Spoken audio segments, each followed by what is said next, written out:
35व्या वर्षी पीपीएफ खातं उघडा आणि निवृत्तीनंतर मिळवा 61,000 रुपये टॅक्स फ्री पेन्शन. तर नमस्कार मित्रमैत्रिणींनो, आपण बघत आहात माझे यूट्यूब चॅनल एज्युकेशनल मनोहर, ज्यावर आपल्याला पाहायला मिळतात इयत्ता 5वी ते 10वीचे इंग्रजी या विषयाचे व्हिडिओज, सोबतच इंग्रजीच्या संपूर्ण ग्रामरचे व्हिडिओज आणि नागरिक आणि कर्मचारी बंधू भगिनींसाठी इन्फॉर्मेशनल म्हणजेच माहितीपर व्हिडिओज. या सर्वांची आपली लिस्ट या व्हिडिओच्या डिस्क्रिप्शनमध्ये देण्यात आलेले आहेत, तर त्यावर जाऊन आपण आपल्या कामाची आवश्यक असलेले व्हिडिओज पाहून घेऊ शकता.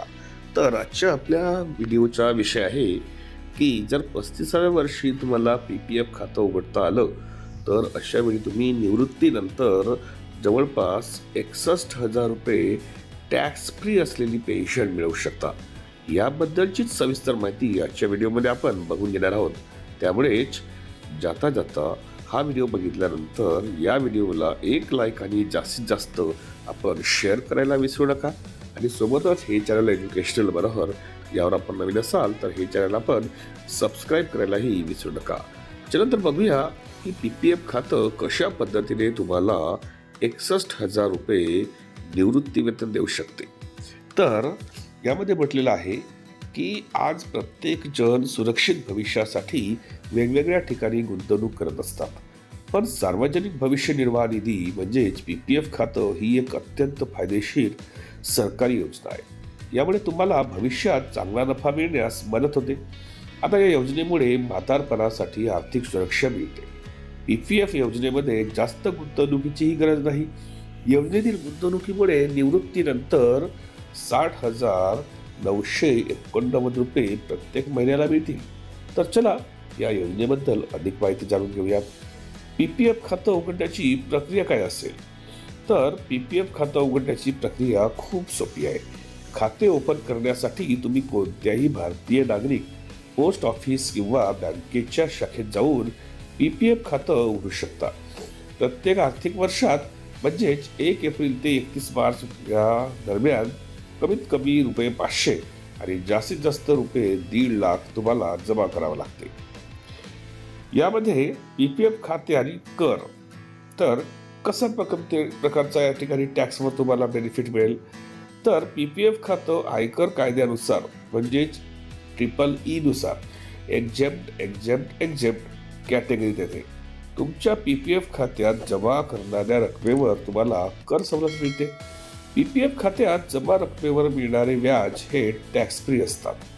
मॅच्युरिटीच्या वेळी प्राप्त झालेल्या रकमेवरही कोणताही कर लागणार नाही.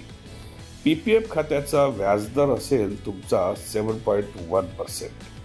तर तुम्ही 35 वर्षाचे असल्यास आणि या आर्थिक वर्षाच्या सुरुवातीला पीपीएफ खातं उघडल्यास आणि रुपये 1.5 लाख रुपये जमा केल्यास तुमच्या खात्यात पुढील काही वर्षात मोठी रक्कम जमा होईल. उदाहरणार्थ पीपीएफ खात्यात 7.1% व्याज दरावर मिळत असतो. त्यामुळे तुमचे पैसे वयाच्या 60व्या वर्षी मोठ्या प्रमाणावर वाढू शकतात. आता पहिल्या वर्षी काय होईल? तर पहिल्या वर्षी 1.5 लाख रुपये जमा केल्यावर 10,650 रुपये व्याज मिळेल.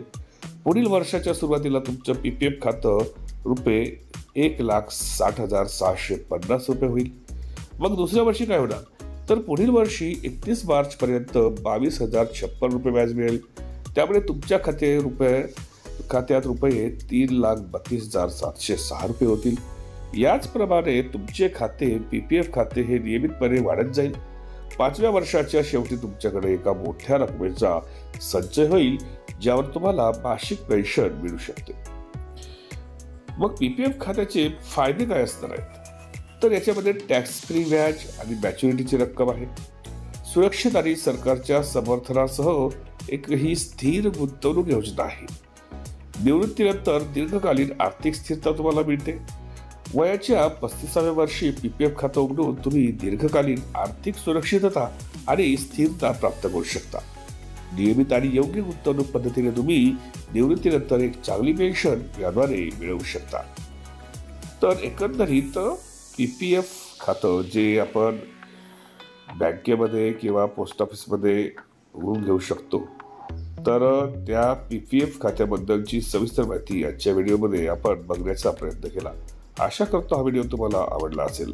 अशाच पद्धतीचे माहितीपर व्हिडिओज बघायचे असतील तर त्याची प्लेलिस्ट या व्हिडिओच्या डिस्क्रिप्शनमध्ये इन्फॉर्मेशन एज्युकेशनल मनोहर या नावाने देण्यात आलेली आहे। त्यावर जाऊन आपण आपल्या कामाचे आवश्यक असलेले व्हिडिओज पाहू घेऊ शकता। व्हिडिओला एक लाईक करण्यासोबतच जास्तीत जास्त आपण शेअर करावं आणि हे चॅनल एज्युकेशनल मनोहर यावर आपण नवीन असाल तर हे चॅनल आपण सबस्क्राईब करून घ्यावं। मी आता सर्वांची रजा घेतो। माझ्या सर्व नागरिक आणि कर्मचारी बंधू भगिनींना माझा नमस्कार।